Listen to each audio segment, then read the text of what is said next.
J'ai tenu ce matin à passer vous dire félicitations à toutes les forces de Pau et de la région par extension. Félicitations pour le travail abattu. C'est l'une des régions les plus pacifiées et ça ne veut pas dire que c'est fini. Vous encouragez aussi à continuer le combat. C'est une zone très dense avec assez de forêts. Certes, vous avez pu faire reculer l'ennemi qui avait tenté de s'implanter ici et je souhaite que vous continuiez à patrouiller dans ces forêts, à vous assurer qu'il n'y a pas ces velléités de retour. Donc, je le dis, félicitations, mais mes encouragements pour la suite. J'espère que je me fais comprendre. Ce n'est pas parce que l'ennemi n'arrive plus à pénétrer que c'est fini. C'est une guérilla et ici nous sommes au Centre national d'entraînement commando. Un commando, il sait ce que ça veut dire les infiltrations. Donc l'ennemi est capable d'infiltrer. Il faut prendre cette donnée en compte et rester donc en permanence en veille. Après cela, je souhaite que chacun puisse méditer encore son engagement. Son engagement parce que nous avons une guerre qui nous a imposée. Et aujourd'hui, plus que jamais, je pense que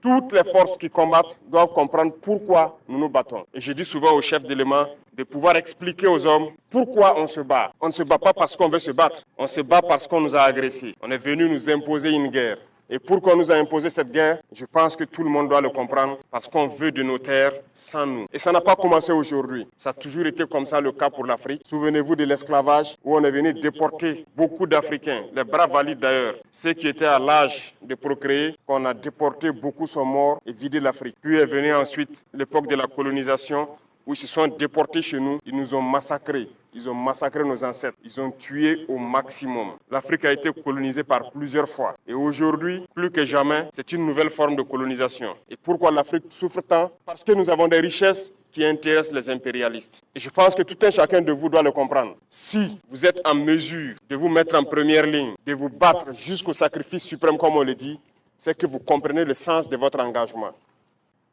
Vous êtes venus pour défendre la nation, pour protéger cette terre que nous ont léguée nos ancêtres. Les dévanciers nous ont écrit l'hymne. Et je pense que quand vous écoutez l'hymne du Burkina, ça commence par contre. Parce qu'ils se sont opposés à plusieurs formes de colonisation.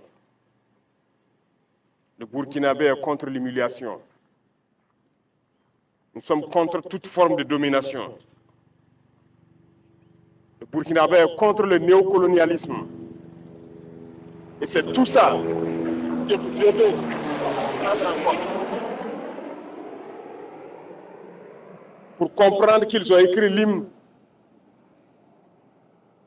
pour s'opposer à un certain nombre de faits dans ce monde.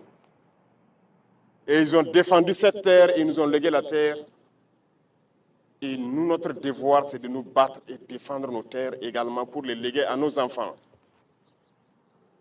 Aujourd'hui, nous nous battons, mais pas forcément pour nous, mais pour nos enfants. Qui ici n'aime pas son enfant pour ceux qui ont des enfants? Tout le monde aime son enfant.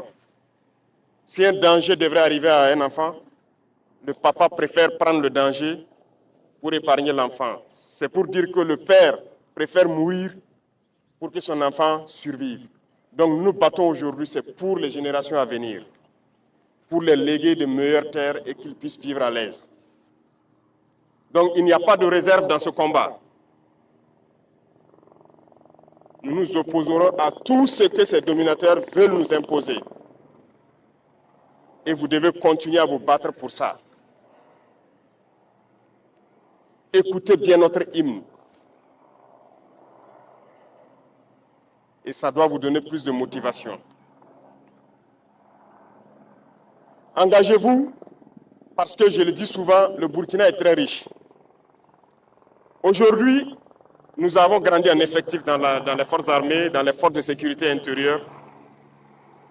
Et en termes d'équipement également, nous avons beaucoup fait d'efforts. Mais où est-ce que nous avons eu ces ressources? Comprenez qu'il y avait de la richesse mal gérée. Et il y en a encore plus. Parce que comme certains le pensent, ou bien peuvent l'imaginer, il n'y a pas cette banque où vous allez aller prendre un prêt dans ce monde-là pour payer de l'armement. Il n'y en a pas. On ne prête pas dans ce monde-là pour aller payer de l'armement. Si vous voulez vous armer, vous devez utiliser vos propres fonds. Mais dans un passé récent, on était projeté, on n'était pas armé comme ça. Très loin de là. Je pense qu'il y a beaucoup d'anciens ici qui ont vécu la même chose, qui peuvent conseiller aux plus jeunes qu'est-ce qu'on vivait hier seulement et qu'est-ce qu'on vit aujourd'hui. Et ça doit vous donner de la motivation à vous battre. Et ça, c'est très important. Battez-vous pour vos terres. Battez-vous pour léguer un Burkina meilleur aux générations à venir. Battez-vous pour qu'on puisse exploiter décemment nos ressources et que ça nous profite. On a lancé plusieurs initiatives. Nos parents au village sont en tout cas plus ou moins contents de tout ce qu'on fait pour eux en matière d'agriculture, parce que notre population est en majorité agricole, pour tout ce qu'on est en train de faire en matière d'infrastructures routières pour pouvoir se déplacer et tout. Mais tout ça, c'est avec nos ressources.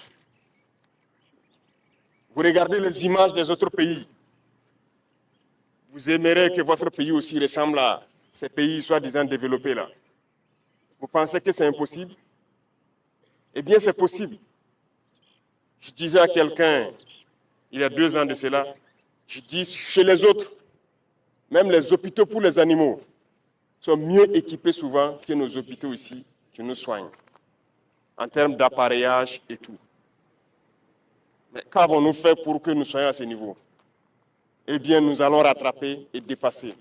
C'est ce qui nous a amené à lancer des programmes également pour pouvoir construire des centres de santé modernes et équipés. Il n'y a pas de raison que nous restons à la traîne.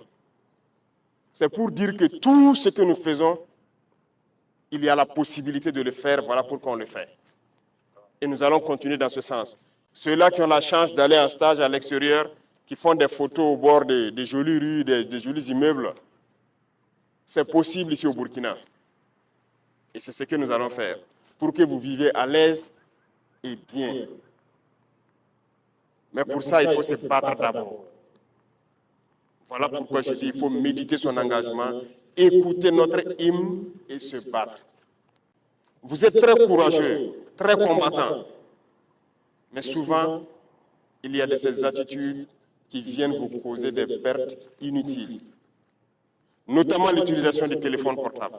Ceux-là qui vont se montrer incapables de changer, de laisser tomber le téléphone en opération, nous allons les chercher de nos rangs et nous allons les punir sévèrement. Parce que nous n'allons pas permettre que par la faute de quelqu'un qui a une addiction au téléphone, mettre la vie des autres en danger. Vous imaginez, vous êtes en détachement sur votre position.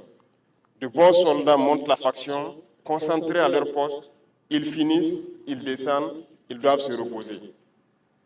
Et un saboteur se retrouve au poste avec son portable sur TikTok ou quoi, 1xBit, jusqu'à ce que l'ennemi approche, attaque, et les bons soldats peuvent mourir dans leur repos. Vous voulez qu'on les laisse dans nos rangs? C'est ce que vous voulez? Alors on va les chercher de nos rangs et on va les punir. J'ai déjà donné instruction aux chefs militaires d'identifier autant que possible ceux qui ont cette addiction qui ne peuvent pas se séparer de leur téléphone. On va les chercher et on va les punir. Parce que ce qu'ils font, c'est criminel. On ne peut pas tolérer ça. Certes, on sensibilise, mais on ne peut pas tolérer. Vous pouvez garder les petits téléphones, ça c'est juste pour appeler la famille, mais s'il n'y a pas de raison, on fait avec. Ceux qui ont des parents magistrats ou autres qui peut-être participent au tribunal qui juge les terroristes peuvent se renseigner avec eux. Que ce soit dans les tribunaux, que ce soit les terroristes qu'on prend au combat comme prisonniers, que ce soit ceux qui se rendent, tous à l'unanimité nous disent qu'ils arrivent à réussir certaines attaques à cause de l'emploi excessif du téléphone de nos soldats. Donc s'il n'y a pas cette conscience de se débarrasser, nous allons sévir. Et donc, dans peu de temps, vous verrez des gens radiés, sûrement en prison, parce qu'ils mettent la vie des autres en danger et ils ne peuvent pas se séparer. De toute façon, c'est assez clair. Il y a une note de la hiérarchie militaire qui interdit les téléphones en opération. Après la phase de sensibilisation, vient la phase de répression. Nous n'allons pas tolérer que des gens mettent la vie des autres en danger. Même votre propre vie que vous mettez en danger avec le téléphone, vous n'avez pas le droit, parce que vous ne vous appartenez pas. Un militaire, il appartient à l'armée. Vous ne vous appartenez pas, vous n'avez pas le droit de faire ce que vous voulez. Vous faites ce que l'armée veut. Donc, chacun doit pouvoir passer le message pour que ce phénomène-là, on puisse le combattre. Si je le dis avec insistance, c'est parce que c'est assez grave. Ça vient annihiler votre courage souvent. Et ça vient faire souvent qu'on perd de bons combattants. Parce qu'il était au repos et un faux combattant a fait en sorte que l'ennemi s'approche et attaque et le trouve qui n'est pas prêt. Donc combattez cet usage excessif du téléphone-là et passez le message aussi clair que je vous le passe à vos camarades. Je sais qu'ici vous trouverez des soldats de toutes les classes. Passez ces messages aussi clairement. Et ceux-là aussi qui intoxiquent dans les rangs, parce qu'ils sont peut-être aussi intoxiqués par les apatrides qui sont sûrement à l'extérieur et qui continuent de combattre le Burkina sur les réseaux sociaux, à travers les médias et tout. Il faut faire très attention.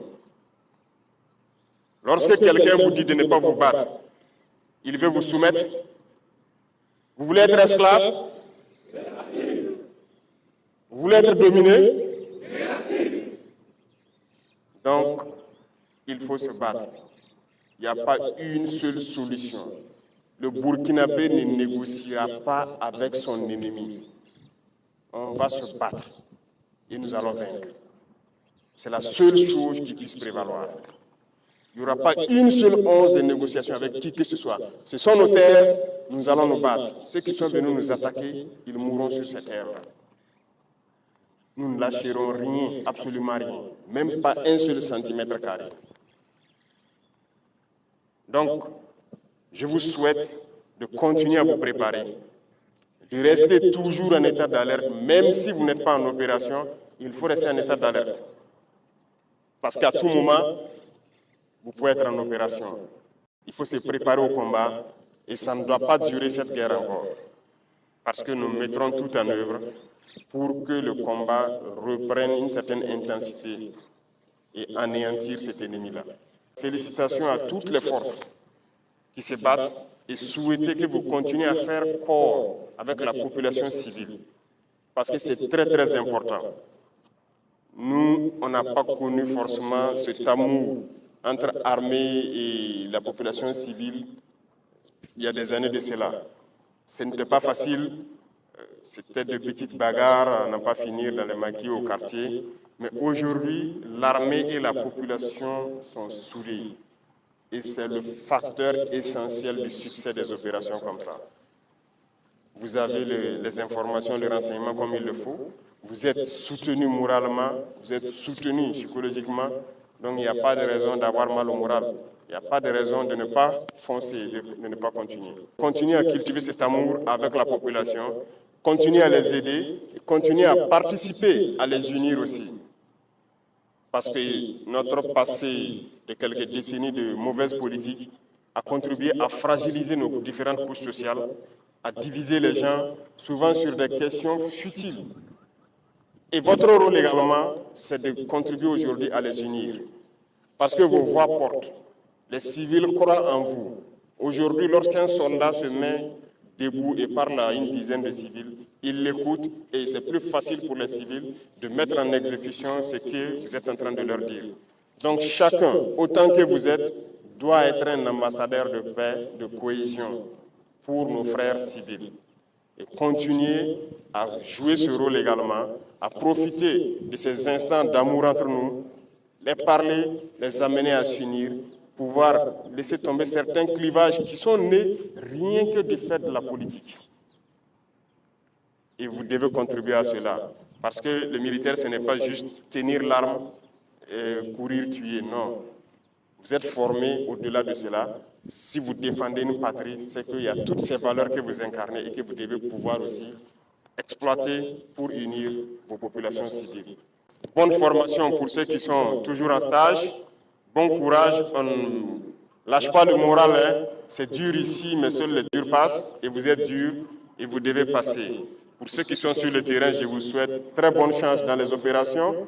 Et continuez donc à écumer les différentes forêts pour déceler d'éventuelles infiltrations. continuez à protéger ces populations qui ne croient qu'en vous, qui ne comptent que sur vous.